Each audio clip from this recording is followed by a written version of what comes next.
Hello everyone, আসসালামু আলাইকুম। সবাইকে ওয়েলকাম জানাচ্ছি আমার নতুন ইউটিউব চ্যানেলে। সবাই কেমন আছেন? আশা করছি সবাই ভালো আছেন। আপনাদের মাঝে আজকে আমি কিছু কথা শেয়ার করব।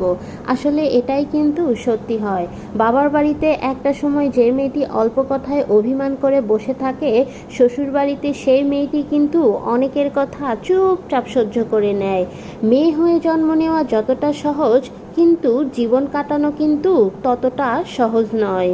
আর মেয়েরা চাইলে কিন্তু তাদের সব স্বপ্নগুলো পূরণ করতে পারে না।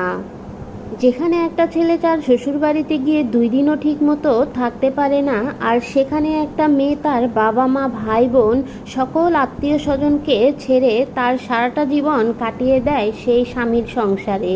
মেয়েরা খুব বড় অভিনেত্রী, কারণ তারা পাহাড় সমান দুঃখ নিয়ে সকলের সামনে হাসি মুখে কথা বলে। মেয়েদের কষ্ট সহজে না কেউ বুঝতে পারে না, তারা চাইলে স্বাধীনভাবে চলতেও পারে না। একটা মেয়ে যখন বাবার বাড়িতে থাকে তখন তাকে হাজারটা সমালোচনার মুখে পড়তে হয়, তাকে হাজারটা নিয়ম মেনে চলতে হয়। সমাজ কি বলবে, লোকে কি বলবে, আত্মীয়রা কি বলবে, এটা ভেবে তার মাথার ওপরে অনেকগুলো নিয়ম চাপিয়ে দেওয়া হয়, যে ঠিক করে বসো, ঠিক করে খাও, ঠিক করে ঘুমাও, সব কিছু বলা হয় তাকে। মেয়ের জামাই যখন মেয়ের কথা শুনে তখন মা গর্ব করে বলে, আমার জামাই তো অনেক ভালো, আমার মেয়েকে ছাড়া কিচ্ছু বোঝে না। এটা আবার লোকের কাছে গর্ব করে বলেও বেড়ায়। কিন্তু ছেলে যখন ছেলের বউয়ের কথা শুনে তখন সে বউয়ের গোলাম। বউয়ের কথা মতো চললে বউ পাগল। হ্যাঁ, এটাই কিন্তু আমাদের সমাজ।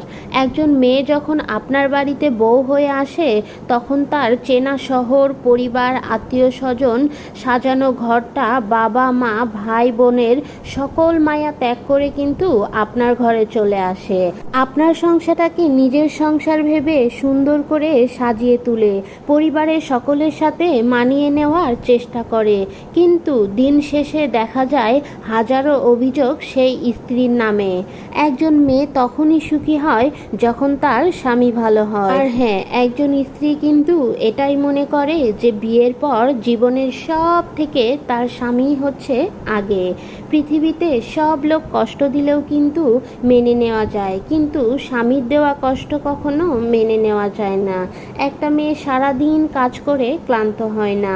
পৃথিবীর সকল স্বামীদের উচিত তার বউদেরকে ভালোবাসা। কথা বলতে বলতেই ভিডিওর শেষ পর্যায়ে চলে এসেছি। যারা আমার ভিডিওটি দেখেছেন তাদেরকে অসংখ্য ধন্যবাদ। আরও নিত্য নতুন ভিডিও পেতে আমার এই চ্যানেলটি সাবস্ক্রাইব করে রাখুন, পাশে একটা লাইক দিয়ে